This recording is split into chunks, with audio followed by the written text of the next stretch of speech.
सोचो, एक ऐसा सांप जो इतना बड़ा हो कि एक मगरमच्छ को साबुत निगल जाए। ये कोई कहानी नहीं, बल्कि हकीकत का एक दानव था, टाइटेनोबोआ। ये प्रागैतिहासिक दैत्याकार जीव 50 फीट तक लंबा और 1 टन से भी ज्यादा वजन वाला अब तक का सबसे बड़ा सांप था। इसका होना हमें उस प्रागैतिहासिक दुनिया की एक झलक देता है जहां सरीसृपों का राज था। टाइटेनोबोआ नाम, जिसका मतलब है विशाल बोआ, इसके विशाल आकार के लिए एकदम सही है। ये आज के सबसे बड़े सांप ग्रीन एनाकोंडा से भी कई गुना बड़ा था। टाइटेनोबोआ की खोज ने वैज्ञानिकों को हिलाकर रख दिया और हमें प्रागैतिहासिक जीवों के आकार को नए सिरे से सोचने पर मजबूर कर दिया। टाइटेनोबोआ आज से लगभग 60 लाख साल पहले पेलियोसीन युग में दक्षिण अमेरिका के भाप से भरे जंगलों में राज करता था। ये विशालकाय सांप, जो लगभग 40 से 50 फीट लंबा हो सकता था, अपने समय का सबसे बड़ा शिकारी था। ये वो दौर था जब डायनासोर खत्म हो चुके थे और उनकी जगह टाइटेनोबोआ जैसे विशाल सरीसृपों ने ले ली थी। टाइटेनोबोआ का आकार और ताकत उसे जंगल का निर्विवाद राजा बनाते थे। उस समय का वातावरण आज के उष्णकटिबंधीय क्षेत्रों से भी ज्यादा गर्म था, जो ठंडे खून वाले सरीसृपों के विशाल आकार धारण करने के लिए एकदम सही था। इस गर्म और आर्द्र वातावरण ने टाइटेनोबोआ को अपने विशाल आकार तक बढ़ने में मदद की। जीवाश्मों से पता चलता है कि टाइटेनोबोआ दलदली इलाकों में रहता था, ठीक आज के एनाकोंडा की तरह। ये दलदली इलाके उसे शिकार करने और छिपने के लिए आदर्श स्थान प्रदान करते थे। ये प्रागैतिहासिक दलदल जीवन से भरपूर थे, जो इस शीर्ष शिकारी के लिए भोजन का एक विशाल भंडार प्रदान करते थे। यहाँ मछलियां, कछुए और अन्य छोटे सरीसृप प्रचुर मात्रा में पाए जाते थे, जो टाइटेनोबोआ के आहार का हिस्सा थे। एक ऐसी दुनिया की कल्पना करो जहां बड़े स्तनधारी नहीं थे, जहां कार के आकार के विशाल कछुए और सरीसृप ही प्रमुख जीव थे। इस दुनिया में टाइटेनोबोआ जैसे विशाल सरीसृपों का राज था, जो अपने आकार और ताकत से सभी को मात देते थे। यह एक ऐसा समय था जब प्रकृति ने अपने सबसे अद्भुत और भयानक जीवों को जन्म दिया था। टाइटेनोबोआ का आकार वाकई अचंभित करने वाला था। एक ऐसी प्राणी की कल्पना करो जो एक स्कूल बस जितना लंबा और एक छोटी कार जितना भारी हो। इसका विशाल शरीर मांसल और शक्तिशाली था, जो अपने शिकार को जकड़ने और कुचलने के लिए एकदम उपयुक्त था। इसकी मोटाई तो और भी आश्चर्यजनक थी। कुछ जगहों पर इसकी चौड़ाई 6 फीट तक हो सकती थी। हालांकि इसका विशाल आकार इसकी सबसे खास विशेषता थी। टाइटेनोबोआ में अपने दलदली आवास के लिए विशेष अनुकूलन भी थे। इसकी आंखें और नाक इसके सिर के ऊपर स्थित थे, जिससे यह ज्यादातर पानी में डूबे रहने पर भी सांस ले सकता था और देख सकता था। यह छिपकर हमला करने की क्षमता इसे एक खामोश और जानलेवा शिकारी बनाती थी। टाइटेनोबोआ मुख्य रूप से बड़ी मछलियों, कछुओं और मगरमच्छों को खाता था। जरा सोचो कि इतने बड़े जीवों को पकड़ने और निगलने के लिए कितनी ताकत की जरूरत होती होगी। टाइटेनोबोआ का शिकार करने का तरीका बेहद प्रभावशाली था। इसके जबड़े नुकीले, पीछे की ओर मुड़े हुए दांतों की पंक्तियों से लैस थे, जो फिसलन वाले शिकार को पकड़ने और थामे रखने के लिए एकदम सही थे। ये दांत शिकार को फिसलने नहीं देते थे, जिससे टाइटेनोबोआ को अपने शिकार को मजबूती से पकड़ने में मदद मिलती थी। आज के अजगरों की तरह टाइटेनोबोआ भी अपने शिकार को जकड़कर मारता था। यह अपने विशाल शरीर को अपने शिकार के चारों ओर लपेट लेता था और शिकार के हर सांस लेने पर अपनी पकड़ और मजबूत कर लेता था। शिकार के पास बचने का कोई रास्ता नहीं होता था। मौत बहुत जल्दी होती होगी, दिल का दौरा पड़ने या दम घुटने से।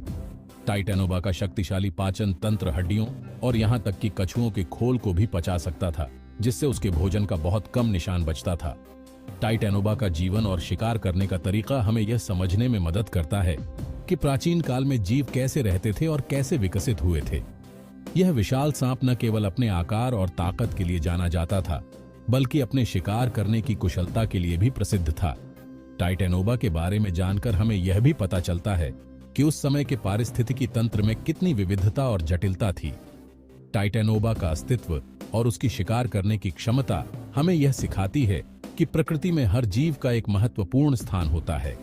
यह विशाल सांप पेलियोसीन युग का एक प्रमुख शिकारी था, जिसने अपने समय के पारिस्थितिकी तंत्र को संतुलित रखा।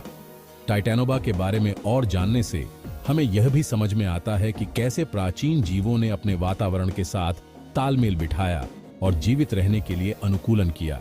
टाइटेनोबोआ का अध्ययन हमें यह भी दिखाता है कि कैसे समय के साथ जीवों में परिवर्तन होते हैं और वे अपने वातावरण के अनुसार विकसित होते हैं। यह विशाल सांप पेलियोसीन युग का एक अद्वितीय और महत्वपूर्ण हिस्सा था। भाग 5 आधुनिक दुनिया में झलक। हालांकि आज कोई भी सांप आकार में टाइटैनोबोआ के करीब भी नहीं है।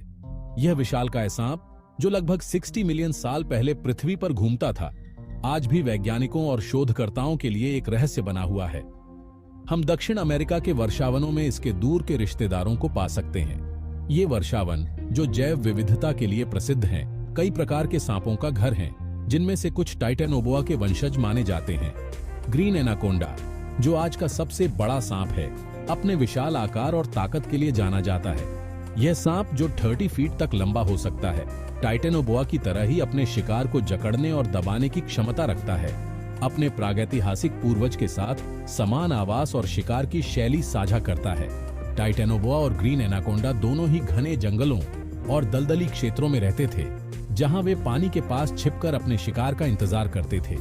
दोनों ही घात लगाकर हमला करने वाले शिकारी हैं, जो पानी में छिपकर अपने शिकार का इंतजार करते हैं और फिर उसे जकड़ लेते हैं। यह शिकार की शैली उन्हें अपने पर्यावरण में एक प्रभावी शिकारी बनाती है, जो पानी में छिपकर अपने शिकार का इंतजार करते हैं और फिर उसे जकड़ लेते हैं। यह तकनीक उन्हें अपने शिकार को बिना किसी चेतावनी के पकड़ने में मदद करती है, जिससे वे अपने पर्यावरण में शीर्ष शिकारी बन जाते हैं। आधुनिक अजगरों का अध्ययन करके हमें इस बात की जानकारी मिलती है कि टाइटैनोबोआ कैसे रहता और शिकार करता होगा।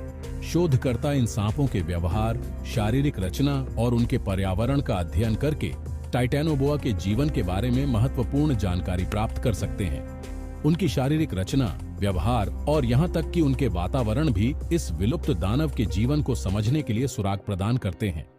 वैज्ञानिकों ने टाइटैनोबोआ के जीवाश्मों का अध्ययन करके यह पता लगाया है कि यह सांप कैसे चलता था, कैसे शिकार करता था और किस प्रकार के पर्यावरण में रहता था। उनकी तुलना करके हम प्रागैतिहासिक पारिस्थितिकी तंत्र में टाइटैनोबोआ की भूमिका की एक तस्वीर बना सकते हैं। यह तुलना हमें यह समझने में मदद करती है कि यह विशालकाय सांप अपने पर्यावरण में कैसे फिट बैठता था और उसने अपने समय के पारिस्थितिकी तंत्र को कैसे प्रभावित किया होगा। भाग 6 एक दानव की खोज। टाइटैनोबोआ की खोज किसी असाधारण घटना से कम नहीं थी। सन 2004 में कोलंबिया के सेरेजोन में एक कोयला खदान की खुदाई कर रही वैज्ञानिकों की एक टीम को जीवाश्मों का खजाना मिला। उनमें एक विशाल सांप के अवशेष थे, जैसा उन्होंने पहले कभी नहीं देखा था। जीवाश्म आश्चर्यजनक रूप से अच्छी तरह से संरक्षित थे, जो सांप की शारीरिक रचना के बारे में विस्तृत जानकारी प्रदान करते थे। कशेरुकाओं, पसलियों और खोपड़ी के टुकड़ों ने वैज्ञानिकों को जीव के कंकाल को फिर से बनाने और उसके आकार का अनुमान लगाने की अनुमति दी। इस खोज ने वैज्ञानिक समुदाय में उत्साह की लहर दौड़ा दी और लोगों की कल्पना को मोह लिया। भाग 7 अतीत की एक झलक। टाइटैनोबा का महत्व उसके प्रभावशाली आकार से कहीं बढ़कर है। इसकी खोज ने पैलियोसीन युग की जलवायु और पारिस्थितिक तंत्रों के बारे में अमूल्य जानकारी प्रदान की। इतने बड़े ठंडे खून वाले सरीसृप का अस्तित्व इस बात का संकेत देता है कि उस समय उष्णकटिबंधीय क्षेत्र पहले की सोच से कहीं ज्यादा गर्म थे। इसके अलावा टाइटैनोबा के जीवाश्मों ने सांपों के विकास की हमारी समझ में प्रोबेलों को भरने में मदद की। इसके विशाल आकार ने सांपों के विकास की सीमाओं के बारे में पिछले सिद्धांतों को चुनौती दी और डायनासोर के विलुप्त होने के बाद सरीसृपों में विशालता के प्रमाण प्रदान किए।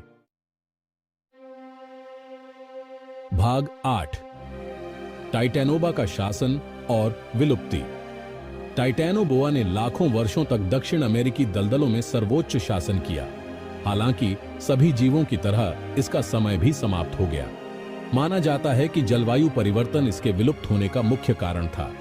जैसे जैसे तापमान गिरा और जलवायु शुष्क होती गई, टाइटैनोबोआ का दलदली आवास सिकुड़ने लगा। यह नए शिकारियों और प्रतिस्पर्धियों के उद्भव के साथ संभवतः इसके विनाश का कारण बना।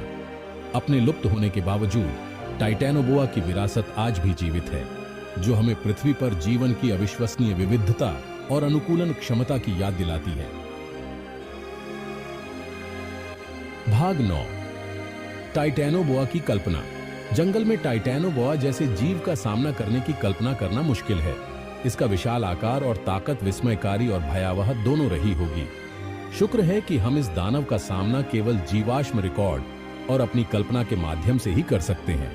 दुनिया भर के संग्रहालयों ने टाइटैनोबोआ को समर्पित आदमकद मॉडल और प्रदर्शनियां बनाई हैं। जिससे हम इस प्रागैतिहासिक दानव का आमना सामना कर सकते हैं। ये पुनर्निर्माण हमारी जिज्ञासा को जगाते हैं और हमें उन अविश्वसनीय जीवों की याद दिलाते हैं जो कभी हमारे ग्रह पर घूमते थे। भाग 10। निष्कर्ष।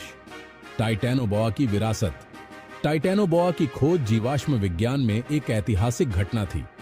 ये विशालकाय सर्प, प्रागैतिहासिक जीवन की भव्यता का प्रमाण, आज भी हमारी कल्पनाओं को मोहता है। इसके जीवाश्म पृथ्वी के अतीत के बारे में अमूल्य जानकारी प्रदान करते हैं, जो हमें हमारे ग्रह की बदलती प्रकृति और पूरे इतिहास में मौजूद जीवन की अविश्वसनीय विविधता की याद दिलाते हैं। हालांकि विलुप्त है, टाइटैनोबोआ उन अविश्वसनीय जीवों की एक शक्तिशाली याद दिलाता है जो कभी हमारे ग्रह पर चले, तैरे और रेंगे। यह हमें अतीत की अपनी समझ का विस्तार करने और पृथ्वी पर जीवन के उल्लेखनीय इतिहास की सराहना